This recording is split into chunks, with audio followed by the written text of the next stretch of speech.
Let me tell you the story of the space Viking, Thor Odinson. After saving planet Earth for the 500th time, Thor set off on a new journey. And after all that, he reclaimed his title as the one and only Thor. Oh, spoke too soon. Jane? 5 years ago, we spoke around Ragnarok, and you had said that you had nothing to lose, so you guys could be loose and experimental. This time around, Ragnarok was such a huge success. There were expectations. How do you manage that?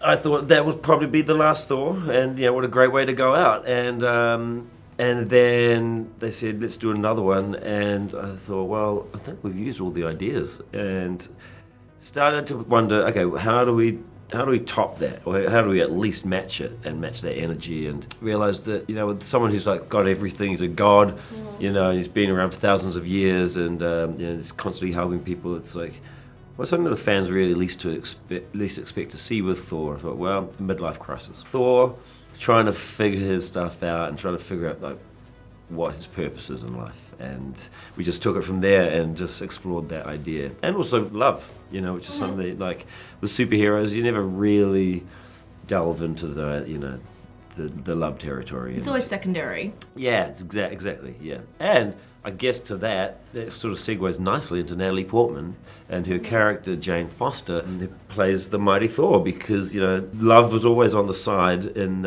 all these films, just like she was like the chick on the side, the girlfriend of Thor. And it was really nice to bring the idea of love to the fore, and her as well, and make an awesome superhero, and someone who's like the girl who is just as powerful as Thor. She's easily his match. Yeah. The old ex-girlfriend. What's it been, like 3, 4 years? 8 years, 7 months and 6 days, give or take. Am I sensing feelings? Well, you're right. But it is a mix of genres. There's a lot going on. You've got the rom-com, you've got, your classic superhero action blockbuster, you've got this kind of family-friendly caper going on as well. When you guys are developing the script, how do you figure out that balance without overloading it? Well, in the script you just put everything in, and then you figure it out in the edit. And so we just basically shoot everything we've got and all the other ideas that happen on the day. And so there's just 100 hours of footage that you got to go through, and a lot of the scenes we'll shoot for like 3 days, and just to get as much as possible. We'll do like very dramatic versions of the scenes, stupid, ridiculous versions. We'll mix them up. Then we'll change the blocking, and we'll move all of the props around and all the dressing around, and we'll do it completely different again. And then in the edit we'll spend like 14 months just sticking different versions together, testing it with audiences, seeing what they respond to and what they want more or less of. Sometimes they're like, it's too funny. We don't care about. Sometimes you might get responses like that. There's, on a lot of comedies, you'll get that response. There's too many jokes, and I don't care about anyone. And so then you've got to like really concentrate on the characters, and you've got to concentrate on their arcs, and making that make sense. And then sometimes they're like, it all made sense, but it was boring, and I wish there were jokes. And so you just kind of like, you're just testing recipes.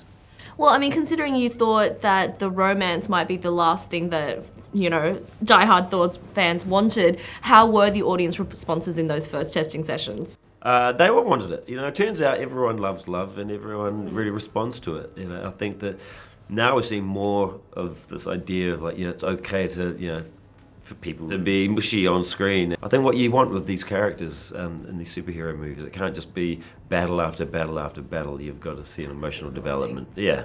You just switch off after a while, Yeah. The only ones who gods care about is themselves. So this is my vow. All gods will die. So what came first? Was it there were all these kids characters in the script, or were you like, how do we get our kids in here? Getting our kids in there just sort of was a byproduct of having a lot of kids who were supposed to be in the film. And our kids, we are always on set. I always encourage people to just bring your kids to work, because it's I like having my kids there, and it just chills everyone out. Chris, his daughter's in the film, and his boys were in there, and my daughter's in there, and Christian's kids are in there, Natalie's kids are in there. It made it just feel like a cool sort of family affair, and also feel that the children right from the beginning, the designs of all of the creatures and stuff were based on all of our kids' drawings. I was writing the script, and my 10-year-old daughter, she was looking over my shoulder and she was reading. She's like, "What's a shadow demon?" And I was like, "I have no idea. I'm just got to write a monster in here. I don't even know what it looks like." And she went off and she drew this spiky snake, and then brought it to me. I said, "Well, maybe." And I took it to the visual development team at Marvel, and they rendered it and turned it into this freaky 3D monster. And then we thought, oh, let's just do that. We'll just get all of the monsters to be designed by kids. But you also had people like Matt Damon and Russell Crowe on set, so it's a real, let's just cram all my friends in. Yeah, really. I think that's it, nepotism. It's just, just to get your friends into stuff. I only like working with my friends because there's a shorthand there and it's more fun. You don't have to have the stress of, too much ego and tiptoeing around each other and not wanting to annoy each other. And if it's just friends, it's just easier. Honestly, just be straight up and say, that was terrible. Let's do it again. Let's see who you are. I take off your disguise. And flick. Oh, you flipped too hard, damn it! Shall we help him? And eventually, grape.